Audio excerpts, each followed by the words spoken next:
வணக்கம், நல்லா இருக்கீங்களா? இது பட்ஜெட் பற்றிய உங்களின் ஒருவன்.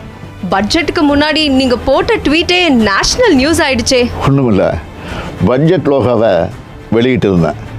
மொழி கொள்கையில் நம்ம எந்த அளவுக்கு உறுதியாக இருக்கோம்னு காட்ட அதில் ரூன்னு வச்சுருந்தோம், அவ்வளவுதான்.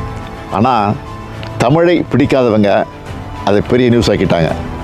ஒன்றிய அரசுக்கிட்ட 100 நாள் வேலை திட்டத்துக்கான சம்பளத்தை தாங்க, பேரிடர் நிதி தாங்க, பள்ளி கல்வி நிதியை விடுவீங்கன்னு தமிழ்நாடு சார்பாக 100 கோரிக்கை வச்சுருப்பேன். அதுக்கெல்லாம் பதில் பேசாத ஒன்றிய நிதியமைச்சர் இதை பற்றி பேசியிருக்காங்க. அவங்களே பல பதிவுகளில் ரூனு தான் போட்டிருக்காங்க. ஆங்கிலத்துலேயும் எல்லாரும் ருப்பீஸை சிம்பிளாக ஆர்எஸ்ன்னு தான் எழுதுவாங்க. அதெல்லாம் பிரச்சனையாக தெரியாதவங்களுக்கு இதுதான் பிரச்சனையாக தெரியுது போல். மொத்தத்தில் இந்திய அளவில் நம்ம பட்ஜெட்டும் இட்டு தமிழும் இட்டு. பட்ஜெட்டுக்கான ப்ரிப்பரேஷன்லாம் எப்படி பண்ணீங்க?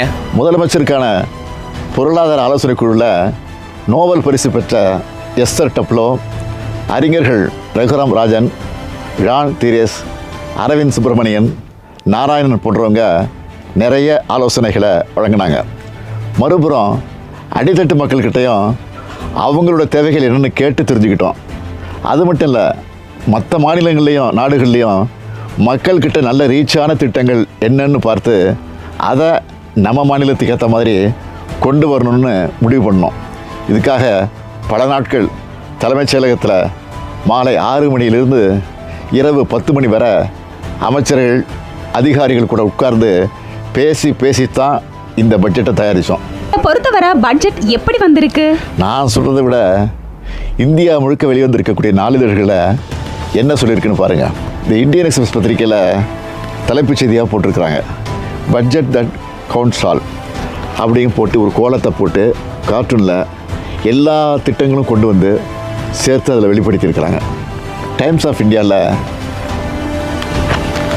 அதாவது to checkmate opposition next year, Tamil Nadu finance minister moves infra welfare பீசஸ்னு தலைப்பில், அதாவது எதிர்க்கட்சிகளுடைய அரசியல் குற்றச்சாட்டுக்களை செக்மேட் செஞ்சுருக்கு இந்த பட்ஜெட்னு எழுதியிருக்கு.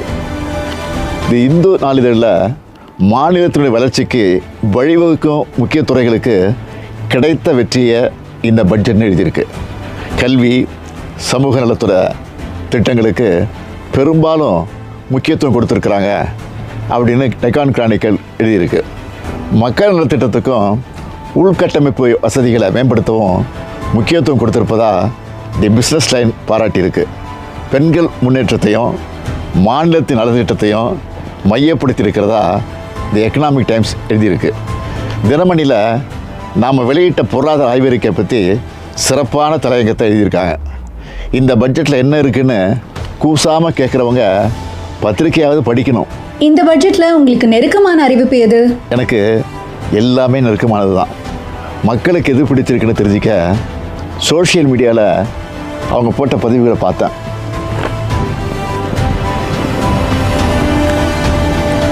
ஸ்கர்லட் பெம்னல் என்ற ட்விட்டர் ஐடி பெண்கள் பாதிப்புக்குள்ளாகிற கருப்பை வாய் புற்றுநோய்க்கான தடுப்புக்கான மருந்தை அரசே இலவசமாக தரணும்னு என்னை டேக் பண்ணியிருந்தாங்க. இந்த திட்டத்தை செயல்படுத்த நினச்சிருந்தோம். இப்போ இந்த பட்ஜெட்டில் அதுக்கான அறிவிப்பை வெளியிட்டிருக்கிறோம். அது மட்டும் இல்லை, டாக்டர் நிகிதா மேஹரா என்பவரும் ஃபென்டாஸ்டிக் நியூஸ்னு சொல்லி நன்றி தெரிவிச்சிருக்கிறாங்க. அதே போல் தெலுங்கானாவில் போக்குவரத்தை ஒழுங்குபடுத்துகிற பணிகளில் திருநங்கைகளுக்கு வாய்ப்பளிக்க போகிறதா ஒரு செய்தியை பார்த்தேன். தமிழ்நாட்டிலையும் இப்படி செயல்படுத்தலாம்னு முடிவெடுத்தோம். அதன்படி ஊர்காவல் படையில் திருநங்கைகளையும் ஈடுபடுத்துகிற அறிவிப்புக்கு பெரிய வரவேற்பு கிடைச்சிருக்கு. இது தொடர்பாக நேஹா என்பவர் என்ன சொல்லியிருக்காங்கன்னு நீங்களே பாருங்கள். இந்த சமூகத்துல கல்வி நிச்சயமா மிகப்பெரிய ஆயுதம். ஆனா அது விளிம்புநிலை சமூகமான திருநர் மக்களுக்கு கிடைக்கிறதுல நிறைய பிரச்சனைகள் இருக்கு. வாழ்வாதாரம் இருக்கக்கூடிய மற்ற பிரச்சனைகள்லாம் எதிர்த்து நிறைய திருநர் மக்களால உயர்கல்வி படிக்க முடியாம போகுது. அதுக்காக எல்லாருக்கும் எல்லாம் திட்டம், புதுமை பெண், தமிழ் புதல்வன் அப்படிங்கிற திட்டத்துக்கு கீழே மாசம் 1000 ரூபாய் ஊக்குவிக்கும் வகையில தமிழ்நாடு அரசு கொடுக்க போகுது. அது மட்டும் இல்லாம வாழ்வாதாரத்தை மேம்படுத்த வகையில இன்னொரு திட்டமும் திருவிழா காலங்களில் கூட்ட நெரிசல்களை கட்டுப்படுத்துறதுக்கும் போக்குவரத்து மேலாண்மைகளுக்கும் ஊர்காவல் படையில திருநர் மக்களை ஈடுபடுத்த வைக்கிறது. எல்லா ஊர்காவல் படையினர் மாதிரியும் மதிப்பூதியம், சீருடை, உயரிய பயிற்சிகள் அப்படின்னு சொல்லிட்டு செயல்படுத்த அரசு இந்த எல்லாருக்கும் எல்லாம் திட்டத்திலையும் சொல்லியிருக்காங்க அப்படிங்கிறது இன்னொரு மிகப்பெரிய சந்தோஷமான விஷயம்.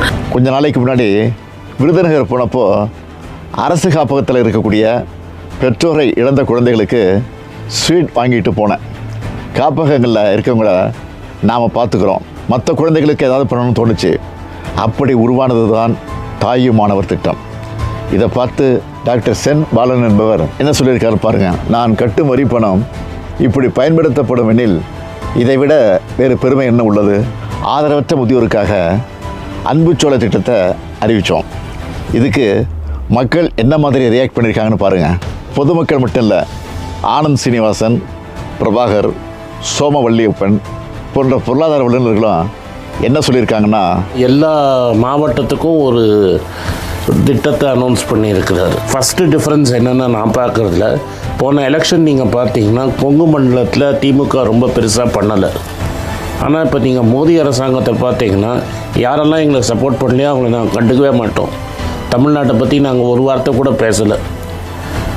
தமிழ்நாடு எந்த ஸ்டேட்டெல்லாம் அவங்களுக்கு ஓட்டு போடலையோ அவங்கள பேசலை. ஆனால் இவங்க அதையும் பேசியிருக்காங்க. கோயம்புத்தூரில் இந்த மெட்ரோ ப்ராஜெக்டை பற்றி பேசியிருக்காங்க, அந்த ஏரியாவுக்கான வளர்ச்சி திட்டங்களை பற்றி பேசியிருக்கிறாங்க. ஸோ எனக்கு ஓட்டு போட்டியா ஓட்டு போடலையாங்கிற ஒரு டிஃப்ரென்ஸ் இல்லாமல் பேசியிருக்கிறாங்க. அதே போல் செக்டார்ஸ் என்று பார்த்தால் தொழில்துறை, விவசாயம், மனிதர்கள் என்று பார்த்தா பெண்கள், மாணவர்கள், மாற்றுத்திறனாளிகள், பெற்றோரை இழந்த பிள்ளைகள், அது மாதிரி பலவித ஜியாகிரபின்னு பார்த்தா தமிழகத்தில் இருக்கிற பல்வேறு ஊர்களுடைய பெயர்களும் நாம் தமிழ்நாடு உச்சரிக்கப்படவில்லை என்று சொன்னதன் காரணமாகவோ என்னவோ இங்கே தமிழ்நாட்டில் இருக்கிற எல்லா பெயர்களையும் இந்த பட்ஜெட்டில் கேட்டது போல இருந்தது.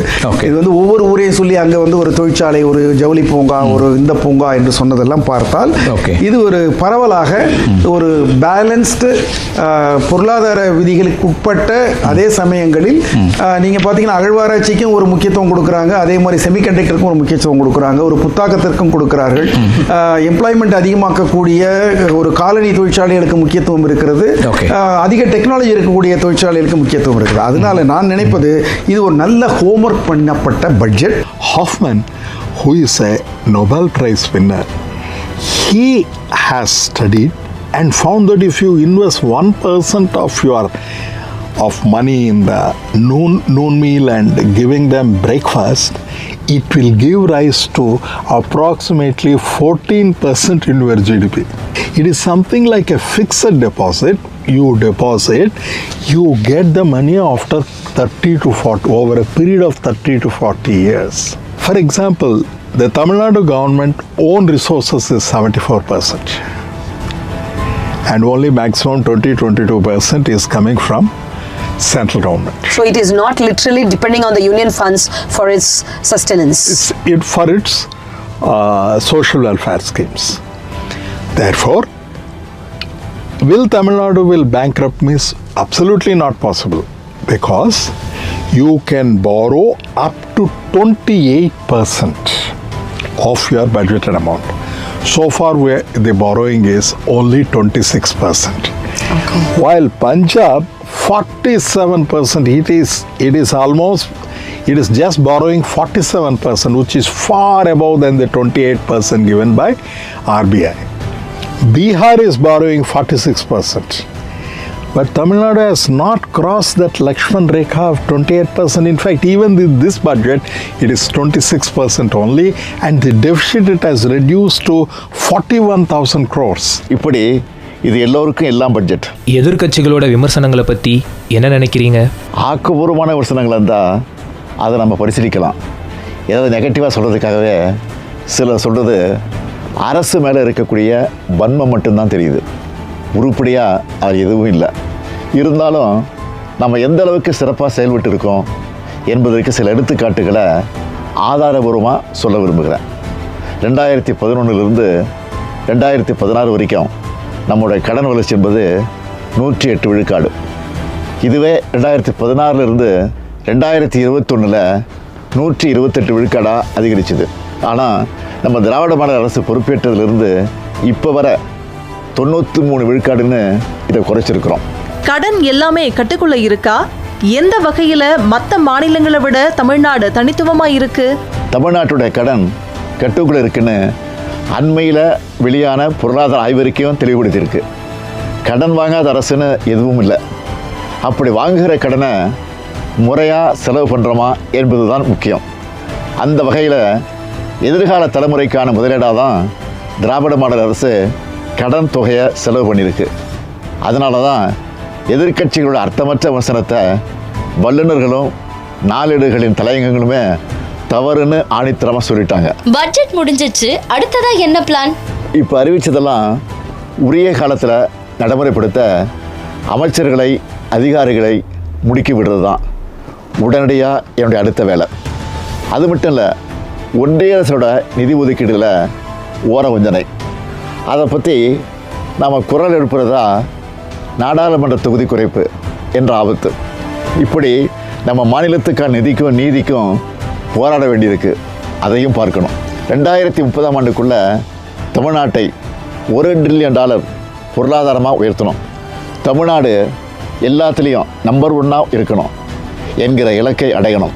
இப்படி நிறைய பணிகள் இருக்குது. அதனால் ஓய்வே கிடையாது. நன்றி, வணக்கம்.